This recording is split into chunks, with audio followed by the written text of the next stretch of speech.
Don José. Fernando, permítame compartir. Oiga, ese Héctor Lavoe era el cantante. El cantante. Y la canción El Cantante, hecha por ese gran Panameño que es Rubén Blades. Saludos al amigo.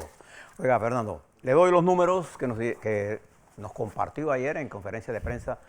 El Ministerio de Salud ha mejorado sustancialmente la presentación del Ministerio de Salud y de la Caja del Seguro Social en la voz de sus máximos dirigentes, el doctor Sucre y el doctor Lao Cortés. Ahí estaba la ministra, ¿cómo se llama? La ministra... Eira Ruiz. Era Ruiz, pero ella es la ministra consejera. Y el epidemiólogo, el doctor Cedeños, que hizo las explicaciones. Bueno, primero le digo que según el MINSA, los cálculos del MINSA, el índice de reproducción del virus, si me ayuda Noemí con la curva, ahí está la primera curva, el índice de reproductor del virus está en 1. Entonces, eso puede ser acuérdense que tiene un margen de error entre 0.96, 0.98 a 0.97 a 1.03. Ese es el margen, porque el 1 no es un promedio, es un umbral. Ellos lo mueven ahí. El que nosotros habíamos calculado ayer estaba entre 93 a 95. Que le dijimos ayer a la ministra, 94, perdón, le dijimos a la ministra de Salud. ¿Qué quiere decir que estemos? Allá está la curva. Observe que la explicación de esa curva la da la polinómica de cuarto grado, que nos está indicando con un nivel bien alto en el R cuadrado, que no tiene nada que ver con el RT. El R cuadrado, recuerde, es el que nos dice a nosotros el nivel de confianza que tenemos en la tendencia que la curva señala. En este caso, esa curva tiene un R cuadrado de 0.82, es decir, nosotros en términos de la pandemia como conjunto vamos a la baja, pero tenemos, observe el final de la curva, nos está dando el primer idea de que podemos ir hacia la baja. Ya estamos en la baja, pero podemos subir. Sí, claro, ahí está, en los números. Déjeme la próxima curva. Ayer nos dijeron que teníamos 16 muertos. Cámbiame la curva si puede, Noemi. 576 casos nuevos con 4.000, ahí está, 4.000, déjeme esa curva, ahí está ahí, con 4.234. Tenemos ayer en cuidados intensivos 113 personas, en hospitales en salas 683, y ahora mire la curva. Observe ahí ahora la curva polinómica que nos está indicando a nosotros que en materia de de nuestro sistema hospitalario, nosotros estamos controlando la epidemia y tenemos capacidad para atender nuestros pacientes. Ha venido bajando la curva tanto en camas como, fíjese, abajo está la unidad de cuidado intensivo. Ahí es donde está el equipo que vale dinero, mucho dinero, y tenemos suficientes camas en el caso de un rebrote. No quisiera hablar de ello porque no quiero traer... Sí. Yo sí soy contrario. Yo creo que debemos luchar para no subir. Creo que nuestro sistema hospitalario se mantiene a salvo de no haber colapsado por las medidas epidemiológicas que hemos tomado. Y de eso, independientemente de las informaciones que nos dé la prensa internacional, internacionalmente en la región de las Américas, nuestro país puede exhibir esa curva. Pregúntele cuántos países de América Latina pueden hacer eso. A ver, nada más. Ya, eso está la pregunta. Yo póngale un ganchito ahí, vamos a la próxima curva. Ahí está, esa curva, esa belleza de curva, que es la curva que nos indica a nosotros, con una de cuarto grado, que nos está indicando a nosotros el nivel de los incrementos de casos de... Perdón, no, esa es la curva que tiene que ver con... Tengo la curva aquí está. Es la que tiene que ver con el incremento de las defunciones. Observe ahí. Esa curva, que es una de quinto grado, nos está indicando a nosotros, y fíjese que primero la línea recta nos dice a nosotros que la tendencia no es el incremento, en términos de la tendencia global. Pero la curva polinómica nos está indicando que el nivel de mortalidad se mueve en un leve ascenso, pero por debajo de la proyección lineal. Podemos decir que la cantidad de muertos ha venido reduciéndose con respecto al resto del comportamiento. Observe lo que pasó en julio y agosto, y mire lo que está pasando ahora. mientras nosotros tenemos en cuidados intensivos 113. Recuerda que hace unas semanas tenemos 177. Aquí viene la curva de positividad, que es la curva que le interesa a la prensa. No tiene que ir a Lancer, nada más mire las curvas que le presenta Next TV. Que ayer, por cierto, la presentaron también en el... Pero era de segundo grado, la que presentó el doctor Israel. Okay. Esta curva de positividad de cuarto grado nos indica a nosotros el comportamiento de la positividad. Nosotros, siempre le hemos dicho, nosotros estuvimos aquí en 34 grados, 34% de positividad. Ayer estuvimos en 13.6. Si usted observa, si yo cortara la curva, ahí donde comienza, de la primera inflexión, por ahí por el 20 de agosto, esa curva tendría una tendencia más a la baja. Pero fíjese lo que dice la R cuadrada, el R cuadrado de la línea, la tendencia lineal, a la baja. Eso es importante.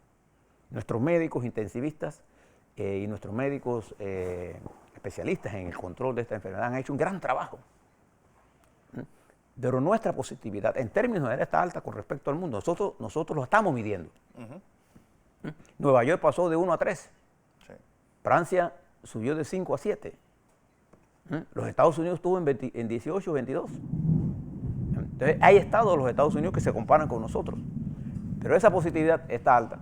Pero estamos nosotros haciendo mejores pruebas. Y durante las últimas semanas, el nivel de positividad ha bajado sustancialmente. Nada más mire la curva, señores de la prensa.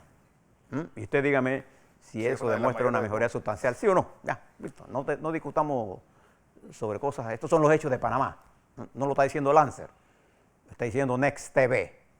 Esa curva está hecha por especialistas en matemáticas, especialistas en ingeniería, especialistas en modelos y especialistas en epidemiología, para si acaso tienen alguna duda. Bien, le dejo allí con esos temas. Hemos avanzado. El RT del ministerio es 1, el RT de nosotros era .94.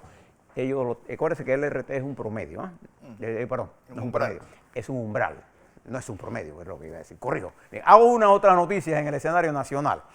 Quiero hablarles sobre, mire el Ministerio de la Presidencia. Usted sabe que el Ministerio de la Presidencia ha venido creciendo en una forma que parece hongo. El presidente, vicepresidente y ministro de la Presidencia, en conjunto con el presidente Cartizo, es una decisión del gobierno, del presidente, ha decidido desmantelar ese monstruo. Y ha propone reducir en 70% el presupuesto de la presidencia y cada cual de esos que viene de un ministerio va para su ministerio. Empezando por el metro. El Todo. metro que es el gran... Todo.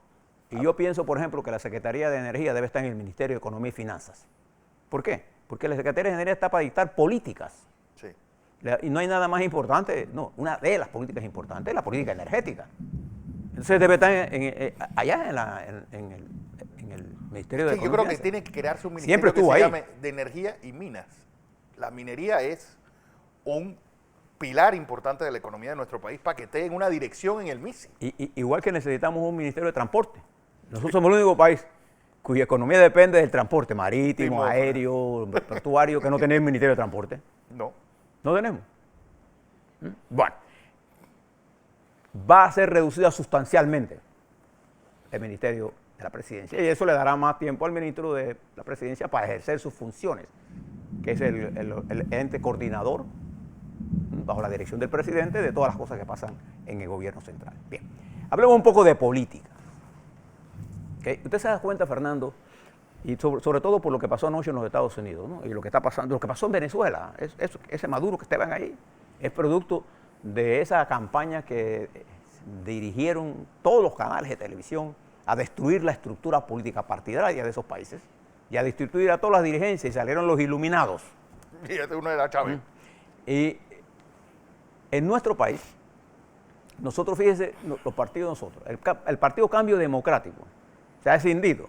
El presidente Martinelli, que era su figura central de Cambio Democrático, ha optado por crear un partido, de hecho, y ya está en inscripción, que es el partido Realizando Metas RM. Y pierde Cambio Democrático una parte sustancial de su liderazgo con Martinelli, con él. ¿Cuál va a ser el futuro de ese partido? Bueno, vamos a esperar que lo inscriban, vamos a esperar qué van a hacer. Pero ya ahí hay una alusión clara. La bancada va por un lado, el partido va por otro. En el Partido Panameñista, desde la victoria del candidato presidencial José Blandón Figueroa, ¿no?, que consolidó el liderazgo del Partido Panameñista, y la derrota del barelismo en su figura de Cheleco.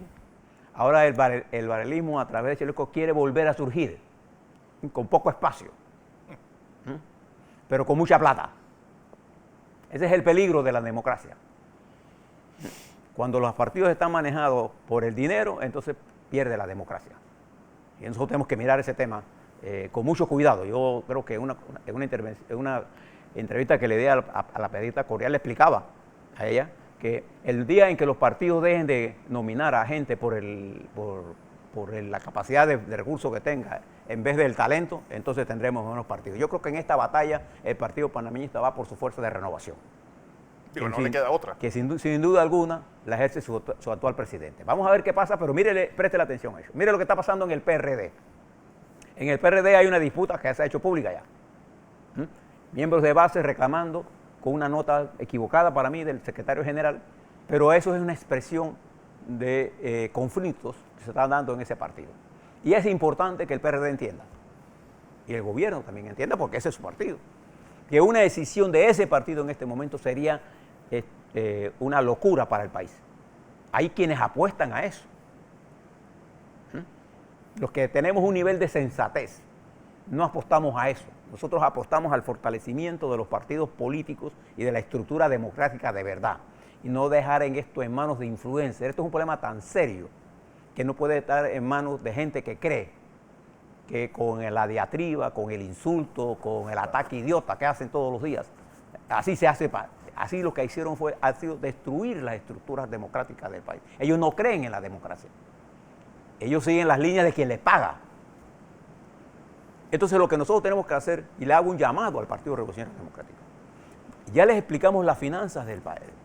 Este año va a tener su réplica en el año 21. La situación de Panamá, nosotros vamos a tener que traer financiamiento de afuera, dinero fresco de afuera, para poder mantener la estructura y arrancar algunos proyectos. Pero va a ser difícil, y se hará más difícil si no hay una unidad de acción política entre el Partido Revolucionario Democrático, su gobierno, y entre el Partido Revolucionario Democrático y las otras estructuras partidarias, para enfrentar ¿qué? El problema nacional. ¿Cuál es el problema nacional? El COVID, que va a estar aquí, ya nos lo dijo la ministra. Las vacunas no estarán aquí, sino hasta por abril, mayo del otro año. Tenemos que bregar ¿con qué cosa? Con el desempleo, con el problema de seguridad, con la reapertura económica. Hay tantas cosas que hacer, con la mejora de la educación, con la reforma al programa de invalidez y muerte de la Caja del Seguro Social. Pero lo primero que tenemos que hacer es poner a la gente a trabajar. Pero además de eso, necesitamos estabilizar el país con una política de seguridad, con una política de cómo vamos a recuperar la educación de lo perdido este año. ¿O usted no cree que hemos perdido este año en educación? Totalmente. ¿Y cómo vamos a elevar ahora los índices de pobreza que han caído vertiginosamente? Y al final, ¿cómo hacer la economía más, no igualitaria, sino de hacer que el nivel de oportunidades y el nivel de correspondencia entre la repartición de la riqueza tenga una lógica humana? Acaba el Papa Francisco de colgar un tuit, ahora se lo leo mientras Fernando hace la primera entrevista, pero esta es la realidad con que estamos mirando nosotros este escrito. Y creo, y hago un llamado a los partidos políticos, al partido PRD, al partido panameñista, a las bases de estos partidos, son dos partidos fundamentales, al partido Cambio Democrático, al partido en formación, al Molina, que activen los partidos políticos. Ahí hay el 60% de la población, perdón, 50% de la población panameña electoral está en esos partidos. Y no se hace sentir. Entonces hay que dotar a los partidos de discurso. Y hay que utilizar esa estructura para empujar lo que viene, que es complicado, para quien sea. Entonces, entre todos, la carga es menor. Así es.